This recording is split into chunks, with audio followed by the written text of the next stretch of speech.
Wendy. Hey everybody, Richie Greenberg here, and this is a special edition of Really San Francisco, and I'm here with my wonderful co-host, Erica Sandberg. Great to be here. We're right in front of City Hall. It is a windy day.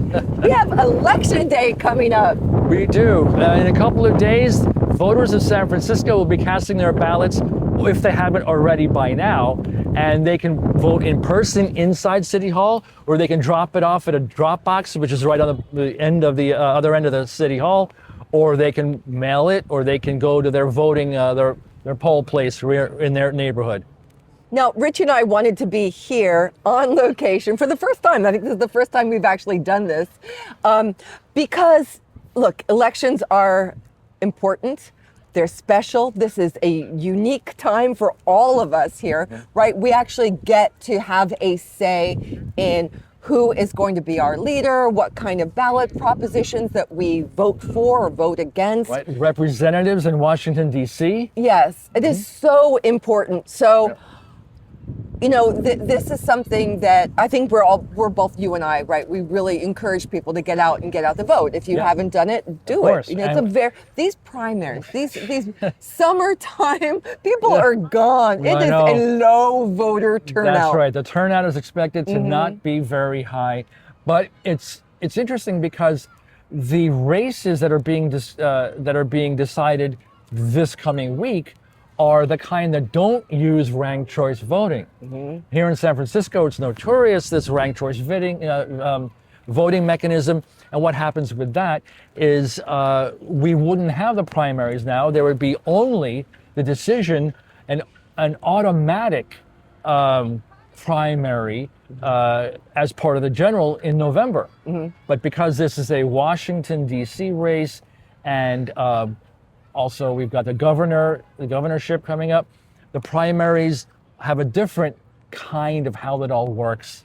Well, let's talk about what's exciting. Right? What's exciting? What is exciting to you? What's motivating to you about this election? Well, here in San Francisco, what I really like is that we've got two things that we're deciding. The first thing is who's going to represent San Francisco in Washington, D.C. This is a race to succeed Nancy Pelosi, right? Her seat, she's giving it up.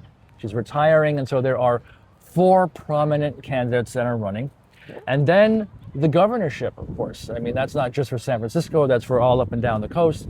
But you've got some really interesting candidates that are running, and we've been paying attention to both, very much, to both the governor race and the representation in Washington, D.C. Well, let's attack the first one first. Okay. Right? All right. So what do you think? What do you think? Okay. So we have 4 major candidates. You and I have talked about this quite a lot on this podcast, right? So we've got Saikat Chakrabarti, Scott Wiener, Senator Scott Wiener, Supervisor Connie Chan, and Marie Harabiel. 4 big people here in San Francisco, and it is major. This is a big position. So a lot has changed. You know, we've seen some interesting things happen, like with Saikat Chakrabarti. He has cozied up. He's tried to cozy up with some interesting characters. Hassan Piker being one who has been dragged through the mud recently. Well, dragged through the mud, but because of his highly controversial positions. So he's rightfully being attacked and vilified, and anyone that is being courted by him or associated with him are really in trouble, in my opinion. For sure. And you know, the funny thing about Saikat is that he doesn't seem to represent San Francisco. No one seems to know who he is, where he came from. Of course, we know because we have his bio, but he seems to have come out of nowhere. And now he's going to be, if he wins, he's going to represent San Francisco in Congress. And that's a really great point, because like he suddenly showed up on the scene. He had no part. He didn't have any influence or any. He didn't partake in any of the candidacies running. He didn't help with ballot measures. He didn't help with anyone else running for office. He just shows up. He flashes his hundreds of millions of dollars of assets that he's gotten. I think it's mostly from his stock was it Square or Stripe, one of those payment processing companies. And now he's trying to take the city by storm in a negative way by buying his way in. That's right. That's right. And who else is running? So, Supervisor Connie Chan, let's talk about her. She is a San Franciscan in some ways because she's a city supervisor, and she has for a while. Which is a city council member. That's right. And she is Chinese. Yep. And she represents, in many ways, the Asian vote. Do people, in that demographic, are they excited about her? Right, it's very big here in San Francisco. I think we're like in the 40 something percent of the city, and the voters are Asian Chinese. Yeah, so it's a big deal. Now, and I don't tell people how to vote. You don't tell people how to vote. But I can say I have listened to enough of Connie Chan to know she's not somebody I would vote for. She's definitely really, really far on the left for me. It's not my cup. She's not to my taste. Right. So, and she, and she makes it a habit as part of her platform is to blame everything on Trump. Oh gosh. To no matter what it is, it's all about Trump. Yeah, that's and ICE and all of this, and that's problematic because, as we know here in the city, an enormous amount of the issues here have nothing to do with Trump. That's right. And so hopefully we can get into this later on when we talk a little bit about Spencer Pratt, because he made such a brilliant move recently, and we'll talk about that, about like how to keep the questions to what they need to be. Right. Because this whole thing about focus, this whole thing about Donald Trump, San Francisco, it is irrelevant. Right. What we need. Where we are right here, City Hall, we know that just within a couple of blocks is a humanitarian disaster that's unfolding every day, 24 hours a day. The open air drug usage, the 24-hour drug markets, the dealers, that has nothing to do with Trump. It really doesn't. And in fact, if she were to just focus on these issues, she would actually have the best chance here because Nancy Pelosi endorsed her. That's right. Right? So she has that behind her. She's got a lot. But what's the reality? The reality is none of the candidates, the top three of four, are even talking about the situation on the streets. Right. It's a really disastrous move, except for one, Maria Rabiel, and we'll get to her. Yeah. So who else is still? Yes. The Scott Wiener. Scott Wiener. So Scott Wiener. Poor Scott Wiener. He did not get the Nancy nod. That was painful. Painful to him to see that unfold. Yeah. And a lot of memes came out, and AI generated video of Wiener crying in despair that he did not get Pelosi's endorsement. So. I think that was a real tough slap across the face. But well deserved. Well deserved. Yeah. I don't care for Scott Wiener. I think one of the main issues for me is that he holds some pretty extreme positions. He does. So his attitudes towards gender issues, it just doesn't sit right by me. And a lot of San Franciscans. A lot of San Francisco. It's the 80-20 issue, right? That's right. Most people agree that there should be same-sex bathrooms and same-sex locker rooms and same-sex prisons. And to not be having boys infiltrate girls' sports. That's right. So saying any of that is far from being homophobic or transphobic. It has nothing to do with it. And I would push right back at anyone and say, no, that is not true. No, it is an issue that most people cannot relate to, and just they don't gravitate toward it. They're like a magnet away from it. Not something. So I mean, just the mere fact that he's made this a prominent part of his campaign. It's a major part of his platform. He's pushing it constantly left and right.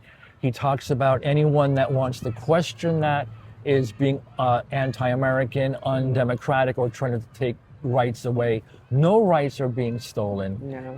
And that's really problematic for him. And here we are. This is June, essentially, right? And so Pride Month. We are absolutely freedom, beautiful. Let's get out there. Tomorrow it starts. That's right. So this really doesn't have anything to do with discrimination. It just has to do with representation and making sure that people are safe and that there's justice. So now I have a prediction, because the polls out there and many of the local political pundits, they all say that they believe that Wiener's going to win because he has the most name recognition. He started out here in San Francisco on the Board of Supervisors, our city council. He spent time there. Then he went up to the state senate in Sacramento, which is where he is now.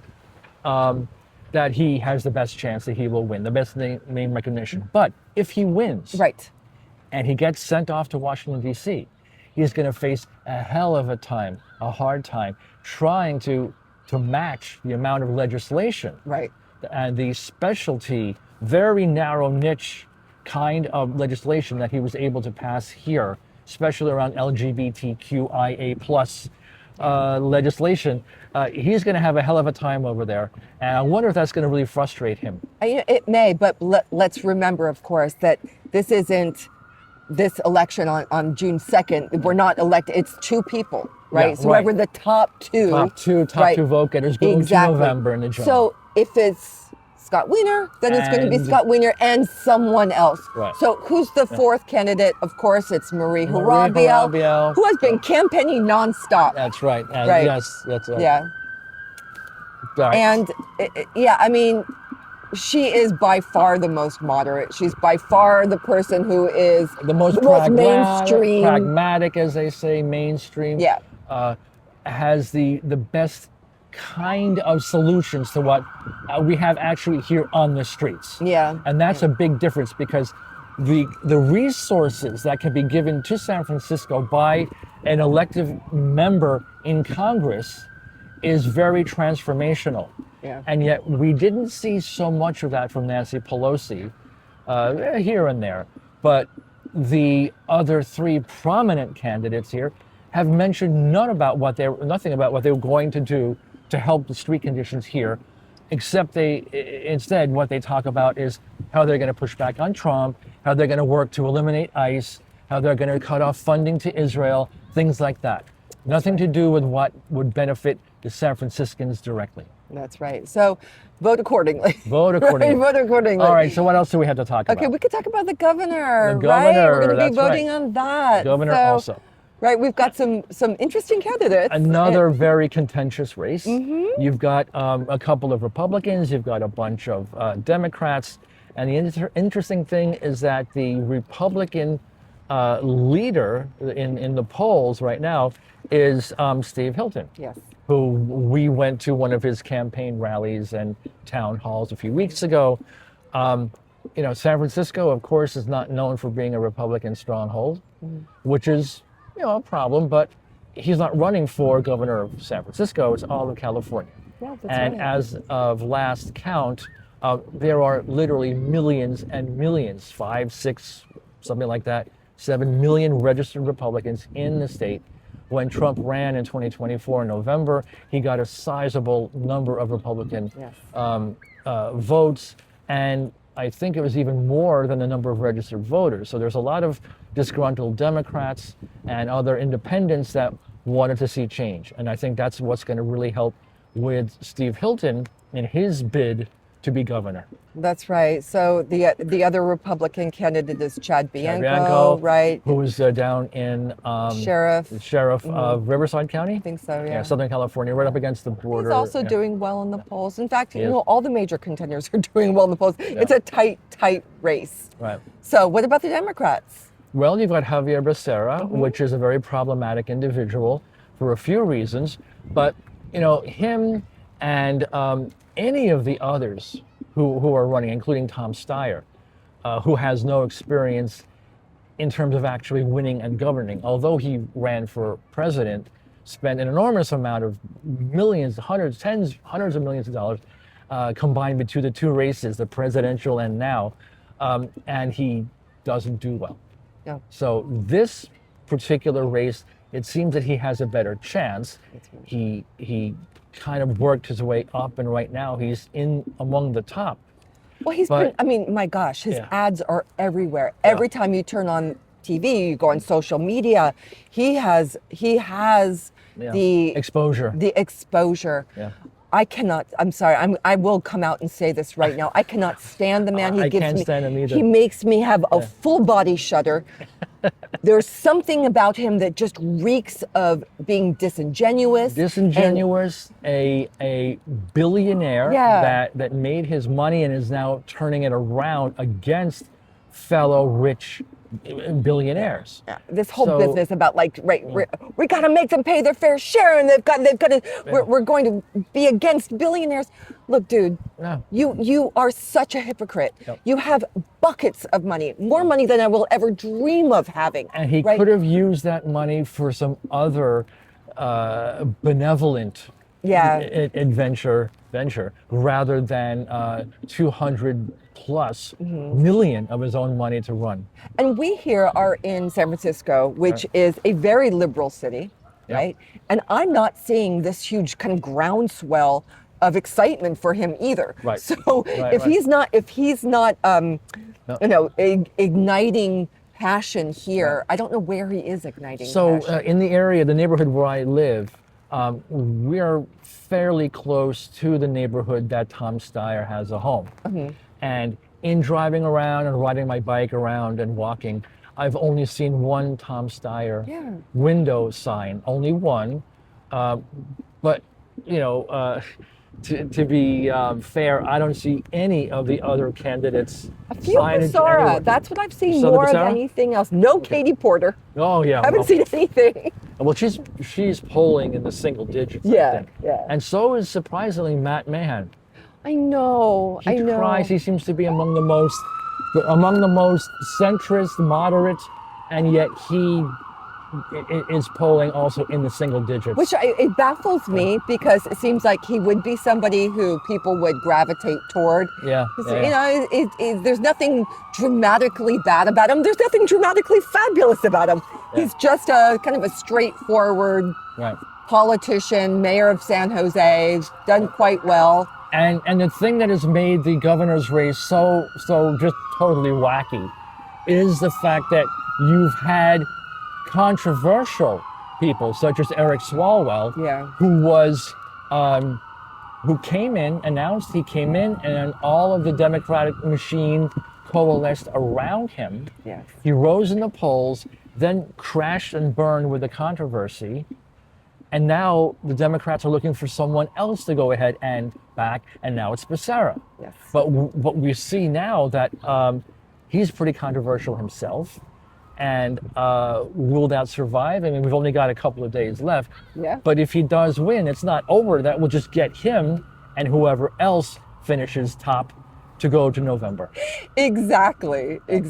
So I would say for people who are questioning, like, where am I going to go with this? It seems to me that if you want to play it safe, first of all, vote with your heart, vote with your head. Instead of being trying to strategize this whole thing. Oh, well, he's going to win, therefore I'm going to cast my ballot for that.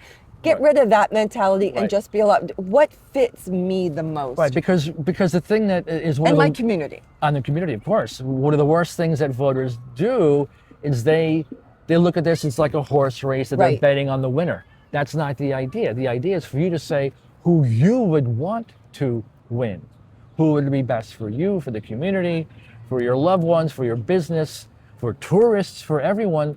That's who should be benefiting from this. Could not agree more. Not to place your bet and then think that, you won. That's not the idea. One of the things that really bothers me is that when I hear this sort of like smug attitude about voting, which is this. In fact, I was with some friends the other day and I heard it from them even, people who I really like, which is, she's not going to win. There's just no chance. And whoever it is, and it's just like, you know what? Just ignore all that. Yeah. We don't know. You never know. You never know. And because polls can be they're skewed. Wildly polls can wrong. be manipulated. Yep. Was Trump projected to win in either of the two elections?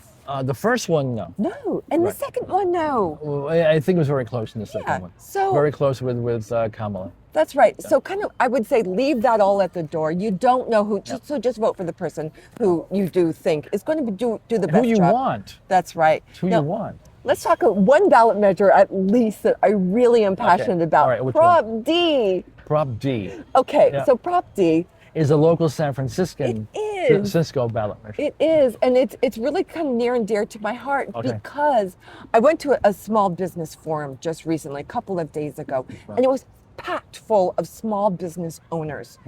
All they want to do is to thrive in this city. They want to be able to have the best chance as they possibly can to do very, very well. And I found this community of people so passionate, so vested in San Francisco. Right. Prop D is this sort of overpaid CEO tax. It's a punitive, it's a punishment. That's right. It's for big businesses. Right. So what does this have to do with small business? Right. Good question. I can tell you, is that when you punish big businesses, that's what this is. It is a punishment. And it's on gross tax receipts. It has nothing to do with the overpaid CEO. It's also on the CEO's salary. The salary. That's one of the conditions. Right. 1,000 times more, I think. 100 times more. 100 times more than the median of the workers. That's right. So if you have a successful company, a tech company or others, where you have the CEO and the upper echelons of the management and they're making a lot of money, they're working their asses off, they're succeeding. Here in San Francisco, there are those who believe that's not a virtue to have success, and we're going to punish not that person, but the business is going to get hit with a tax. So let's talk about what that would do, the downstream effect. If that passes, right? You have either the business departs, they leave, and this is supermarkets, this is big retailers, big businesses tech of any kind, right? Prices so if they don't leave, they stay, right? And then they have to raise prices. How do they make up for that loss? For the tax. That's right. So if people are paying more for goods and services, they have less to spend where? In our small businesses.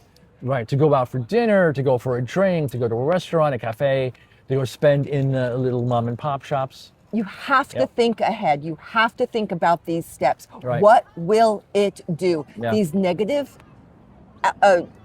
consequences, right, are there. So don't think so shallowly. Oh, you want them to pay more in taxes. What does that mean? What would that do? How would it affect you? And how would it affect small businesses that are really trying to do the right thing here in San Francisco, which is to make it a special place? That's right. And so this actually is counterproductive. It is. All right, so we have that's great. We hope that all of the people who have listened to us have gotten a little bit more insight in what's happening in a couple of days. And what we're also going to plan to do is after Election Day night, this coming Tuesday, when the ballots are cast and all the reports come out and we see the victors, we see and the losers, we'll do a follow-up now and then just explain and discuss what won, what lost, and what might have gone wrong. Definitely. And are you going to go to any election night parties? I'm not really sure yet because there's a lot that are out there, and we got to just see what happens in the last minute, because both of us, we get people asking us and networks and others ask us all the time to be there. So we'll see what's going to happen. But right now we're glad we were able to put this together. That's right. So thank you so much. Definitely reach out to us. Love hearing from everybody. You can send an email to us at podcast at reallySFnews.com. That's the website, Really SF News. You can find Erica on Erica J. Sandberg on X. Really easy to find me. My DMs are always open. Definitely reach out. But also, please subscribe. This is and I'm at Greenberg Nation. Right, and then you'll get it into your inbox all the time. Yep, that's right. All right, thanks everybody, and Thank we you. look forward to another fun. Get out and vote.